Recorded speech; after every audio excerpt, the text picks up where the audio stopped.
Saudara, penuding ijazah palsu Jokowi, Roy Suryo, klaim berkas dokumen termasuk ijazah Jokowi yang diserahkan saat mendaftar sebagai calon kepala daerah tidak ada lagi di KPU. Sementara KPU Kota Solo menyatakan berkas dokumen Jokowi telah diserahkan pada penyidik Polda Metro Jaya.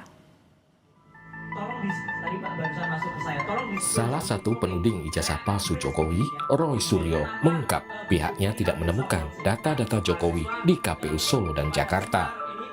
Menurut Roy, untuk membuktikan keaslian ijazah Jokowi, pihaknya melakukan pengecekan data ke KPU Solo dan Jakarta. Jokowi pernah menyerahkan data-data pribadinya termasuk ijazah ke KPU sebagai syarat untuk maju menjadi wali kota Solo maupun gubernur DKI Jakarta. Roy menyatakan rekannya Rizwan Sianipar telah melakukan pengecekan ke KPU Solo dan Jakarta namun tidak menemukan data yang dicari. Jadi sebenarnya saya mendapatkan informasi ketika saya menulis buku itu, ada data-data yang pernah disimpan oleh Komisi Pemilihan Umum Daerah yang ada di Solo dan yang ada di Jakarta itu tidak ada di tempat. Kenapa? Karena Dr. Rizwan Sianipar sudah pernah ke KPU di Solo dan tidak menemukan data itu di sana. Padahal ini fatal kalau data-data itu tidak ada di sana. Karena cek saja sama tidak ijazah yang pernah digunakan oleh pejabat publik yang bernama Joko Widodo itu ketika daftar di KPU di Solo ketika menjadi calon wali kota, dan sama lagi tidak ketika digunakan di Jakarta. Nah, dari situ bisa diperbandingkan nanti dengan ijazah yang selama ini penampakannya ada. Sementara Ketua KPU Solo, Justinus Arya Arteswara menyatakan pihaknya menyimpan berkas-berkas dokumen Jokowi saat mendaftar sebagai calon kepala daerah. Namun berkas-berkas dokumen tersebut telah diserahkan ke penyidik Polda Metro Jaya.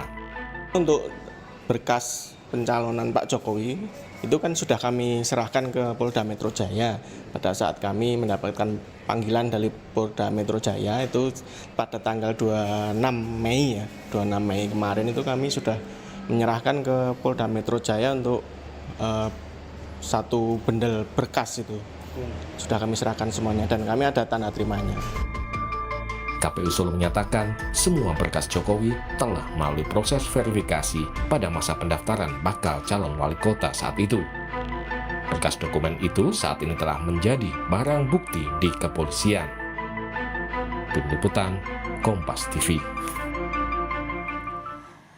Roy Suryo menyebut berkas termasuk ijazah Jokowi yang digunakan saat mendaftar sebagai calon kepala daerah tak ditemukan di KPU Solo maupun juga di Jakarta. Benarkah demikian? Lalu apa arti penting dari berkas ijazah Joko Widodo yang ada di KPU? Kita bahas bersama Roy Suryo dan juga kuasa hukum Jokowi, Rifai Kusumanegara. Mas Roy, selamat malam Bang Rifai. Selamat malam. Ini nampaknya nggak pernah selesai ya kasus ijazah Pak Jokowi nih ya. Pertanyaan saya, Mas kalau Roy. dari dulu ditunjukin ijazahnya selesai. Oke, pertanyaan pertama saya, Mas Roy, kenapa sampai ke KPU Solo, ke Jakarta, nyari berkasnya Pak Jokowi ini antara gemes apa gemes banget? Gini. Sebenarnya itu juga itu muncul karena dari statement Bareskrim sendiri. Ketika kemudian gelar perkara pada tanggal 22 Mei yang lalu, itu kan banyak data-data ditampilkan. Dan kemudian juga termasuk katanya ada 36 yang dari UGM. Nah, kami kemudian tertarik juga untuk ikut juga melihat sih gitu kan kalau itu ditampilkan, dan ditampilkannya kan hanya berupa digital itu. Harapan kami waktu itu fisiknya masih ada. Ya, mulai bukan hanya soal data di KPU, mulai dari harian KR, Kedaulatan Rakyat. Itu kami datang ke KR. Kata KR udah nggak ada, udah diambil. Terus ke perpustakaan wilayah. Menarik lagi Mbak, di perpustakaan wilayah itu tidak hanya KR tanggal 18 Juli tahun 80, tapi 3 bendel, 3 bulan itu diambil semua. Loh ini apa-apaan ini diambil semua gitu loh. Kemudian skripsi, itu udah ada puluhan juga skripsi disita semua. Ini apa skripsi itu juga termasuk barang bukti gitu. Nah yang menarik apa? Sebenarnya sederhana, apa yang kami lakukan itu dalam rangka penulisan buku kemarin ya, Jokowi White Paper ini ya. Gitu. Ketika kami menulis ini, kita ingin lihat memperbandingkan apakah benar atau apakah sama ijazah yang dulu dipakai Jokowi ketika mendaftar wali kota Solo, kemudian ketika mendaftar pilkada DKI Jakarta, Pilgub dengan presiden tuh sama atau tidak? Oke, yang itu hasilnya aja. di Solo dan Jakarta di KPU. Gimana bisa ada hasilnya di sana gak ada semua. Jadi ketika didatangi oleh Bang Resmond, didatangi oleh Dr. Taufik ya, mereka menjawab tadi Mas Justinus tadi jawab itu udah disita. Ini menurut saya agak-agak maaf ya, agak-agak terlalu gitu loh. Kalau fotokopi disita, kenapa nggak ada pertinggal? Itu juga yang terjadi pada UGM kemarin ya. UGM kemarin dalam statementnya, dalam podcast yang 35 menit itu ya, 34 menit sekian itu, kan menyatakan semua berkasnya diberikan semua, sampai nggak ada semua di UGM. Ini kan konyol gitu loh. Sama seperti halnya kalau nanti terjadi sesuatu. Mungkin biar nggak ada yang dokumen itu- tercecer Mas Roy, biar dikumpulin semuanya. Nah, mestinya diteliti. kampus itu punya pertinggalnya. Mestinya KPU itu juga punya salinannya. Apalagi itu kan cuma fotokopi. Apa sih salahnya memfotokopi? Tapi sebenarnya khusus yang UGM misalnya, itu kan juga dulu sebenarnya malah sudah benar. Harian kompas.com sendiri waktu itu ada seorang wartawannya namanya Mas Januarius Fabru waktu itu mewawancarai dekan.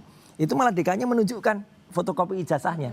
Ijazahnya Jokowi sama ijazahnya almarhum Hadi Mulyono. Benar kalau menurut saya karena itu sesuai dengan Undang-Undang Keterbukaan Informasi Publik nomor 14 tahun 2008 khususnya di pasal 18. Jadi intinya kalau sekarang nyari ke KPU Solo, ke Jakarta juga, Nggak ada. ke KPUD Jakarta nggak ada. Dengan alasan? Dengan alasan katanya sudah disita oleh kepolisian. Oke. Itu sebenarnya kalau mau dikejar ya Dr. Taufik mengatakan itu pelanggaran terhadap Undang-Undang Keterbukaan Nah nanti dulu Mas Informasi Roy. Publik. Oke, Bang Rifai emang kemana sih berkas-berkasnya Pak Jokowi itu semuanya berarti tidak ada satupun yang tersisa, yang ditinggalkan begitu baik di KPU, tadi juga di UGM termasuk? UGM, di perpustakaan wilayah dan lain Oke, saya sebagainya. perlu klarifikasi. Ya. Pada intinya kan gini, kalau saya akan menjelaskan dari sudut Pak Jokowi dong ya, gitu ya. Mengenai KPU saya nggak bisa komentar. Ya. Sekalipun mungkin nanti sedikit saya ulas. Nah, tapi intinya gini, Pak Jokowi kan mengikuti pilkada di Solo 2005-2010. Betul. Tentunya semua persyaratan wajib diberikan. Kalau tidak ya tidak bisa lolos. Karena itu di di pilkada itu ada tahapan-tahapan yang harus dilewati. Ya. Termasuk juga ini menarik karena Mas Ray menyinggung KPU Solo ya. Ya. Cukup penting begini. Ini mari kita renungkan juga gitu. Di tahun 2005 waktu itu Pak Jokowi hanya pengusaha mebel, baru pertama kali ikut pilkada gitu ya. Belum kenal siapa-siapa, belum punya network. Ya, kalau waktu itu sudah amit-amit ya, misalnya menggunakan ijazah palsu, pasti sudah dihajar. Jadi kita bicara 2005 nih, Pak Jokowi seorang pengusaha mebel. Apalagi kebetulan Mbak, pengalaman saya juga kebetulan pengacara yang aktif di sengketa-sengketa pemilu ya. Ijazah itu pasti jadi sasaran Mbak. Makanya kalau Mbak lihat di googling di MK itu banyak sengketa dari ijazah. Pasti jadi sasaran tembak gitu. Jadi sebenarnya kalau selama ini juga lolos begitu saja tidak ada yang menggugat, asumsi, lagi-lagi asumsi ya. Itu selama ini tahapan terus sampai dengan taruhlah kalau sudah KPU udah taruhlah kuat lah pilkada kedua pilpres kedua kali. Ya, Dia pertama kali kan beliau bukan siapa-siapa. Pasti akan dihajar gitu. Karena clear tidak ada persoalan, seharusnya ini juga sebenarnya mengindikasikan bahwa memang tidak ada persoalan. Nah, terkait bahwa ini barang ini pasti ada lah, nggak mungkin nggak ada. Kalau nggak ada pasti udah diserang oleh Tapi sekarang giliran paslon-paslon diminta lain. nggak ada katanya, nggak ada satupun. Memang karena Itu. menjadi penyidikan ini disita. Ini yang saya dapat informasi tidak hanya yang disita dari pihak dari KPUD Solo, tapi sampai di KPU Pusat pun disita. Dan Ya. mereka juga didengar jadi saksi semua. Nanti di persidangan akan didengar bagaimana perolehan ini, bagaimana semuanya. Jadi biar terang menerang. Karena kan bagaimanapun juga teman-teman penyidik punya kewajiban menjelaskan perjalanan ijazah ini digunakan sejak KPUD Solo hingga KPU Pusat. Oke. Nah, kenapa perlu disita? Kembali lagi ini akan dilakukan juga lapor. Makanya mungkin kalau kita Bentar, lihat Bang Rifai. lapornya agak lama nih ya. Oke, berarti artinya tidak ada satupun fotokopian yang memang disisakan. Artinya memang semuanya kalau ini ya, dibawa kalau semuanya. ini saya praduga lagi nih. Sebenarnya waktu disita ada namanya berita acara sita. Dan instansi itu sebenarnya bisa memfotokopi dulu. Itu. Sebenarnya ya, tapi saya nggak ngerti juga nih kadang ya. Ini asumsi lagi nih, Mas Ridwan. Ya. Yang datang Mas Ridwan udah tahu ini striker, makanya dia ngeles-ngeles seolah-olah saya nggak sempat fotokopi. Maybe ya. Tapi sebenarnya dia masih boleh punya hak untuk fotokopi. Tapi kenapa fotokopi itu harus diambil semuanya? Kan padahal cukup aja yang asli. Yang diambil fotokopi legalisir. Oh, oke. Iya dong, kan kalau ijazah asli ada di Pak Jokowi. Ya. Di tiap KPU itu Jadi ada fotokopi legalisir. intinya untuk apa ini semuanya diambil? Biar membandingkan semuanya dibandingkan nih. semua. Meskipun ada Contoh ratusan nih, fotokopi. Ini ya kembali lagi saya kan pelapor mengikuti perkembangan penyidikan. Untuk skripsi saja ini diambil skripsi tidak hanya Fakultas Kehutanan di angkatan Pak Jokowi, di fakultas-fakultas lain pun diambil sampel-sampelnya. Yang sama-sama lembar pengesahannya modelnya sama, fontnya sama-sama dari perdana. Dibandingkan ya kembali lagi ini kan secara saintis harus dibuktikan identik atau tidak identik. Termasuk juga ijazah. Teman-teman penyidik juga mencoba mengambil Itu dari yang merugikan fakultas lain. nanti. Jadi kembali lagi ini kan agar semuanya terang menerang. Jadi menurut saya sih apa yang dilakukan masih dalam taraf wajar. Oke. Tapi kenapa fotokopi nggak disimpan? saya nggak bisa jawab terlalu banyak ya. Kalau Mas Mungkin ketakutan karena ini yang nanya striker punya. Enggak lah. Ya. Kenapa Mas Roy sebenarnya kalau analisanya begitu ya? Ya. Kenapa sampai semuanya kan asli sudah Itulah, ada? makanya gini, nggak boleh sebenarnya KPU bilang nggak ada. Karena nanti ya kita juga berhak misalnya mengajukan kepada KIP, Komisi Informasi Pusat. Karena itu sudah termasuk dokumen publik. Dan kalau termasuk dokumen publik nanti tiba-tiba putusan dari yang kita ajukan itu sebentar lagi turun dan itu harus dibuka. Terus KPU di Solo, KPU di Jakarta sama KPU itu mengatakan nggak ada. Ya kayak kami kemarin ya menggunakan KIP untuk kasus yang lain, untuk kasus pemilu. Mereka menjawab nggak ada. Nah itu kita tuntut benar karena itu putusan dari KIP itu bahkan sudah digugat dan inkrah ya. Itu harus dibuka. Termasuk juga ini ada satu kerugian besar Mbak sekarang yang dialami oleh para mahasiswa ya terutama yang dari UGM. Mereka mau baca skripsi kakak angkatannya itu menjadi nggak ada karena disita padahal kan nggak salah itu skripsi Kan mungkin yang ini lain. Pak, gitu. penyitaan ini artinya kan sementara aja nanti dikembalikan lagi kan harusnya Harusnya ya. begitu. Iya. Cuman kan pada saat disita itu kan terjadi satu kekosongan. Harusnya disediakan juga dong pertinggalnya. Minimal itu digitalnya. Ya kalau di skripsi itu ada namanya ETD, Electronic Thesis and Dissertation. Itu harus ada. Ini nggak ada semua. Termasuk KR. Orang mau datang ke perpustakaan wilayah sekarang ya Mbak. Misalnya mau baca berita Agustus lah, bukan hanya Juli. Agustus tuh nggak ada. Karena Agustus ikut disita bersama dengan koran bulan Juli dan bulan Juni. Oke. Ini kan lebay kalau dalam bahasa saya gitu. Tapi Artinya apa? kalau tadi asumsinya Bang Rifai bilang kalau di Solo aja waktu Pak Jokowi mendaftar sebagai itu wali nggak masalah. kota Itu nggak masalah. Itu saya percaya ya. Dulu beliau bukan apa-apa. Beliau bukan siapa. Sekarang masalahnya nggak adanya tuh sekarang. maksudnya jadi ada intervensi tangan-tangan yang Ya tidak kenapa sekarang itu nggak ada semua gitu loh yang dari KPUD Solo, yang ada kayak daerah ya ketika daftar wali kota KPUD DKI itu nggak ada, aneh ini. Mestinya ada pertinggalnya. Kenapa ada pertinggalnya? Nanti kalau kemudian putusan KIP itu sudah turun, kemudian KP tidak bisa, KPUD itu yang malah kena Tapi kan sanksi KPU hukum. sudah bilang bahwa sudah diserahkan semuanya ke Polda. Nah itulah yang nggak boleh harusnya. Kalaupun sudah diserahkan, oke lah yang ada cap basahnya diserahkan. Tapi sebagai dokumen publik, sekali lagi ini dokumen publik ya, berdasarkan Undang-Undang KIP nomor 14 tahun 2008 dan khusus di pasal 18 ayat B, itu harus dibuka kepada publik dan siapapun yang lihat harus bisa termasuk kami misalnya atau termasuk mahasiswa UGM pengen baca deh skripsi-skripsi tadi Pak Rifai mengatakan juga malah nggak hanya kehutanan tapi fakultas-fakultas lain disita. Ini lebay gitu loh. Benar-benar menyulitkan nih orang ini gitu loh. Jadi kenapa nggak dari dulu nunjukin aja selesai kan? Nggak bikin orang repot. Seluruh Indonesia kan repot berbulan-bulan ini. Bang Rifai lagi-lagi nih ada aja yang dicari-cari begitu. Apakah ini sebenarnya kalau Bang Rifai lihat ini hanya mencari-cari begitu atau jangan-jangan ya memang ada Ya prosedurnya begitu. terus panjang begitu kasus ini? Ya, Ada saja dicari-cari. Saya pendapatnya seperti tadi. Memang Ya. idealnya fotokopinya tetap disimpan. Nah setuju.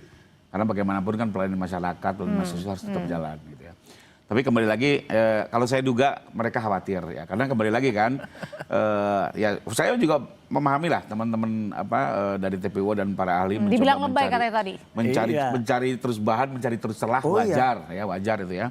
Karena mereka juga harus mempersiapkan diri pembelaan andai kata ke persidangan. ya. Termasuk untuk bahan buku berikutnya. Dan untuk kalau itu harus ada royaltinya kalau Jilid 2, jilid 3. kalau itu royaltinya harus berbagi itu. Nah, tapi intinya kalau saya lihat mungkin ini lebih kepada kekhawatirannya. Takutnya nanti dicari lagi persoalannya. ada lagi ya? Kembali lagi kalau saya lebih ke situ gitu ya. Ya kalau benar Sekalipun nggak saya sebenarnya apa-apa, terima kasih loh ya. Pak. Jadi contohnya kemarin kan di UGM dikejar.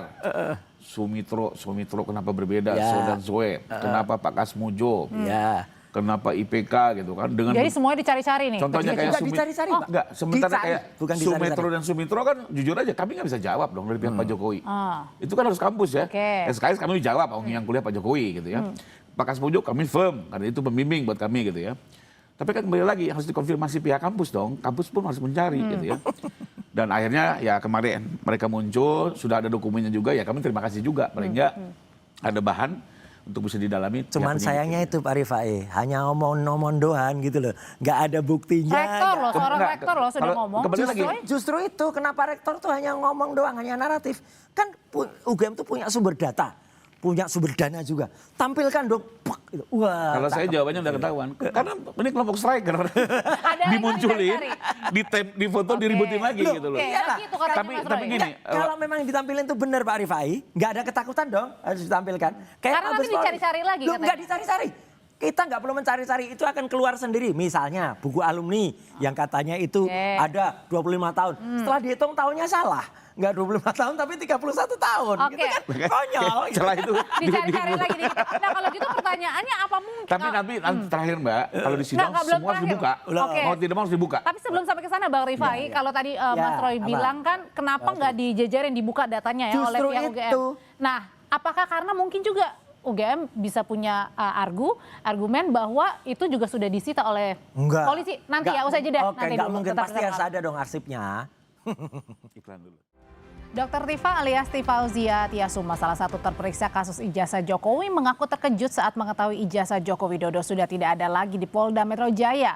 Pernyataan Tifa disampaikan usai ia menjalani pemeriksaan kasus tudingan ijazah palsu Jokowi di Polda Metro Jaya. Ia mengaku kaget saat mengetahui ijazah Jokowi sudah tidak ada lagi di Polda Metro Jaya, tapi sudah dikirim ke Mabes Polri untuk dianalisis forensik. Menurut Dr. Tifa, informasi ini tidak pernah disampaikan penyidik polisi pada publik.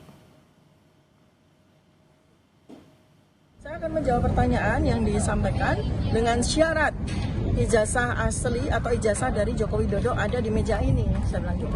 Nah ternyata ada sebuah jawaban yang bikin saya surprise, karena ternyata kata pemeriksa saya itu sampaikan bahwa ijazah itu sudah tidak ada lagi di Polda Metro Jaya, dan itu tidak pernah disampaikan kan kepada khalayak, kita semua tidak tahu. Dan posisi dari ijazah itu sekarang ada di Mabes.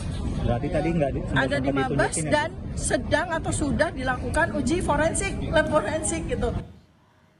Mas Roy, ini berarti artinya Anda dan kawan-kawan lagi pusing nggak nih nyari-nyari gimana mau Enggak cari pembandingnya karena nggak ada di mana-mana? Enggak, justru enggak pusing. Kita senyum aja. Pak Rifai ini yang lebih pusing. Gini, jadi gini, itu kejadiannya kemarin ketika beberapa teman itu mempertanyakan sebelum diperiksa, ditanya ini kausa primanya apa? Sebab pertamanya apa? Ijazah kan. Kemudian kami ini dituduh ada pencemaran nama baik, meskipun Pak Jokowi nggak nyebut nama katanya. Terus ada fitnah dan lain sebagainya, itu kan dari ijazah. Lah mana buktinya ijazah itu?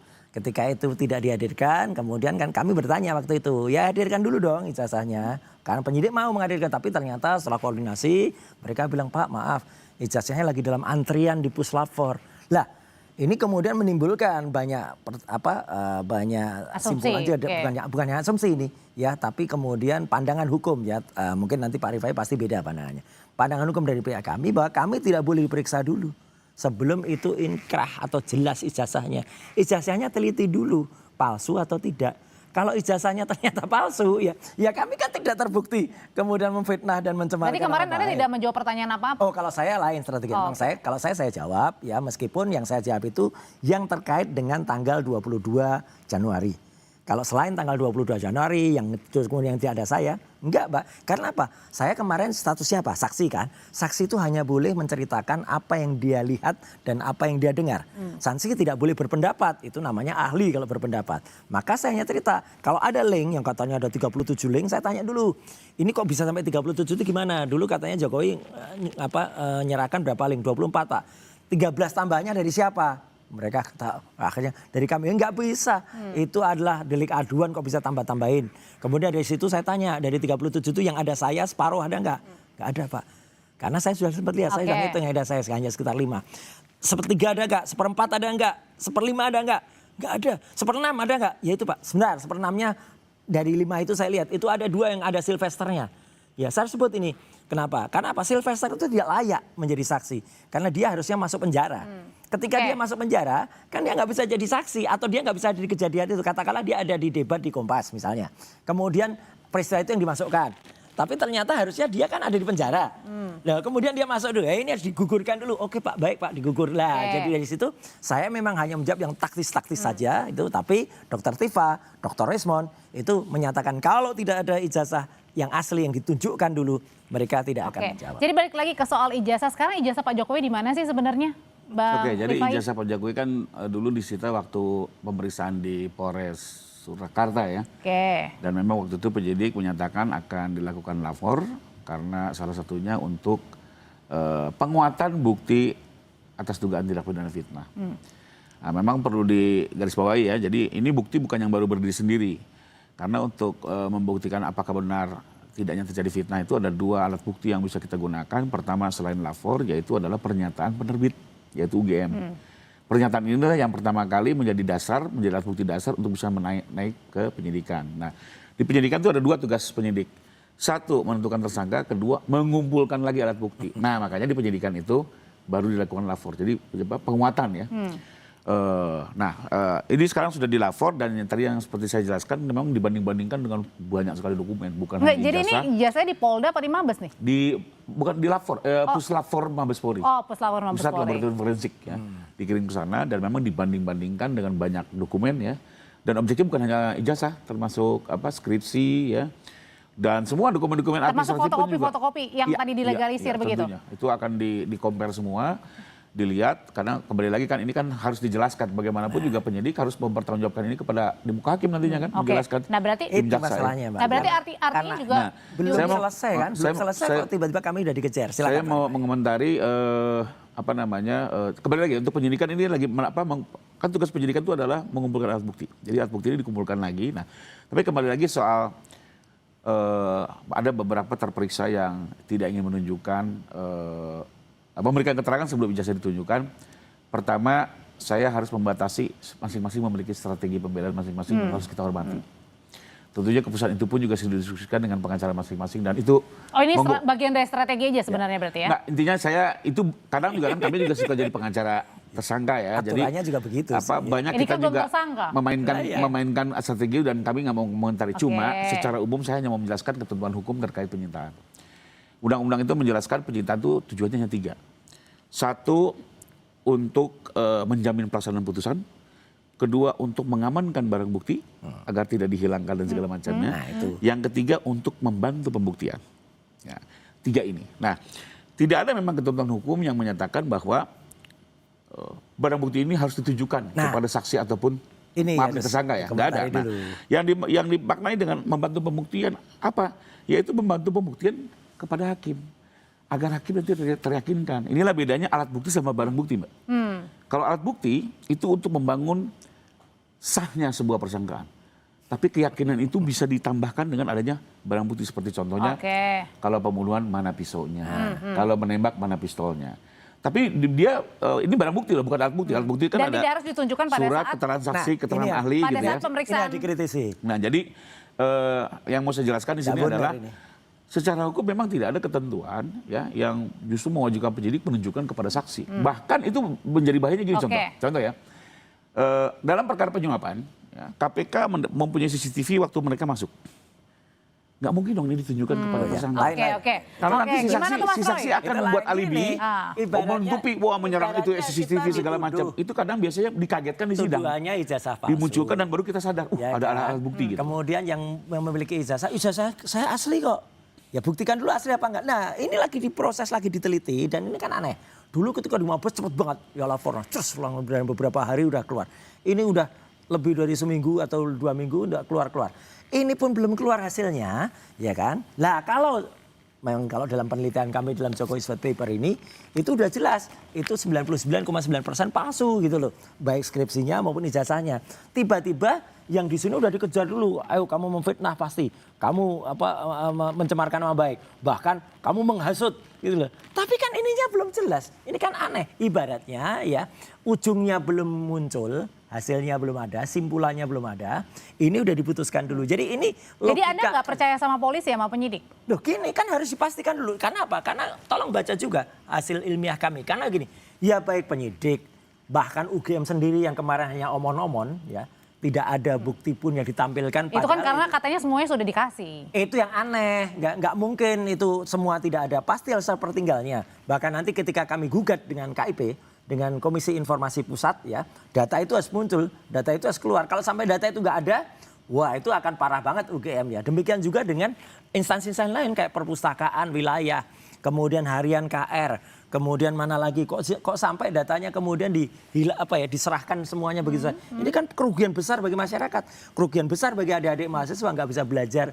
skripsi lagi dari kakak-kakak angkatannya, apalagi kemudian perpustakaannya dibongkar ya, nggak bisa lihat lagi. Tapi kan ini karena ada case-nya, special case karena lagi ada kasus penyelidikan. Case inilah, case orang yang nggak mau menunjukkan ijazahnya inilah yang kemudian membuat gaduh, membuat heboh seluruh Indonesia kan gitu. Nanti akan Kalau di pengadilan ditunjukin. Nanti kan jawabannya selalu gitu Pak Rifa itu, nanti pengadilan mas, jawabannya kan selalu gitu. Tapi kan udah kejadian di Solo, di dulu ketika Gus Nur dan Bambang Tri, akhirnya pengadilan, sampai di pengadilan, sampai sidang dan sampai putusan itu hanya fotokopi. Ijazah yang dibutuhkan itu hanya fotokopi. Jaksa ketika ditanya, mana ijazah aslinya? Kami diberikan oleh polisi hanya ini Pak. Kalau perkara itu saya nggak bisa komentar karena pelapornya bukan Pak Jokowi. Kalau ini saya pastikan semua akan dibuka. Dulu pernah termasuk yang asli ya? Pasti Bu. Nah itu makanya kita tunggu. Tapi itu di pengadilan berarti kan artinya harus ada penetapan tersangka dulu kan? Nah iya kalau bisa naik berkas. Ini kalau bisa naik berkas. Kemudian kita hormati ya. Saya juga nggak mau bersangka. Sekalipun saya tetap akan mendorong, akan melihat proses penyidikan ini dengan tetap ya kita ingin tetap hati-hati, profesional dan komprehensif. Ya karena kami juga Pak Jokowi udah mana loh. Jangan sampai orang yang nggak bertanggung jawab malah diminta pertanggungjawaban, tapi juga jangan orang yang harus bertanggung jawab malah dilepaskan. Iya kan, lebih baik melepaskan 1000 orang yang bersalah, tapi daripada menghukum orang yang tidak bersalah. Oke, berarti artinya balik Cuma lagi. saya mau komentarin sedikit. Jadi gini, ini proses hukum yang yang objektif adalah begini, Mbak. Memang polisi ini sekarang tugasnya adalah mengumpulkan semua alat bukti, termasuk barang bukti yang berkaitan dengan persangkaan. Oke. Nah, banyak yang palsu. Memang ini tidak mungkin ditujukan ke sini. Karena apa? Kalau ditujukan kan akhirnya terjadi perdebatan. Tapi diberi kesempatan ya pihak tersangka, bukan masalah loh, kita nggak tahu ya. Kalaupun ada nanti, mungkin satu orang juga gitu ya. Ini juga dikasih kebebasan untuk membuktikan kepalsuan. Jadi nanti pas ke sidang itu jaksa membawa sejumlah bukti yang menunjukkan keaslian. Sementara tersangka dan penasihat hukum yang terdakwa dan penasihat hukumnya membawa gudang bukti yang menunjukkan kepalsuan. Oke, berarti disitulah nanti argumennya. Hakim yang akan melihat di antara kedua ini mana yang benar, sah dan meyakinkan. Hakim berarti artinya harus ada penetapan dulu kemudian untuk ke pengadilan. Tidak akan. Nah, jadi yang dimaksud Pak Roy kan pada saat ini ada alat bukti, ini harus tunjukin. Soalnya ini punya hak untuk menghakimi, menguji, nggak bisa. Memang ini separate. Sekarang aja nggak pernah. Nanti yang akan menguji ini justru hakim. Hakim berarti yang di pengadilan, Mas Roy, berarti harus artinya harus ada penetapan tersangka dulu. Ini kan klasikal ya. Sekarang tuh era terbuka. Ya, kalau dari awal sudah semua ditutup-tutupi, kemudian disembunyikan, kemudian Bareskrim Mabes Polri menunjukkan saja hanya dalam bentuk digital, itu pun ternyata berbeda dengan apa yang kemarin statement UGM itu yang dikatakan adalah itu transkrip sampai dengan sarjana. Di Bareskrim nggak ada bukti itu sarjana. Punya datanya loh, ada KKN-nya pada saat pertama kali Pak Jokowi mendaftar. Mana liputan dari Dipo segala kan sudah sampai ke wilayah, ternyata kan bingung juga di sana di Desa Ketoyan, omongannya beda-beda. Tapi sudah ada juga beda. Pernyataan resmi kemana dari Rektor? Resminya mana? Buktinya nggak ada, hitam di atas putihnya nggak ada. Jadi maksudnya Anda mau minta datanya, detailnya. Terbuka lah, dan itu akan kita gugat dalam KIP ya, dalam Komisi Informasi Pusat. Jadi nggak selesai dong? Loh, nih sampai kalau jujur. Ada babak baru lagi nih. Kalau dari awal jujur selesai. Karena dari awal punya mensrea, punya niat buruk untuk menyembunyikan data ini, ya nggak akan keluar. Dan itulah makanya kita kejar kejujuran dan kenegarawanan. Oke, Mas Roy terima kasih. Bang Rifai terima kasih. Selamat malam semuanya Bapak-bapak. Tetap bersama kami.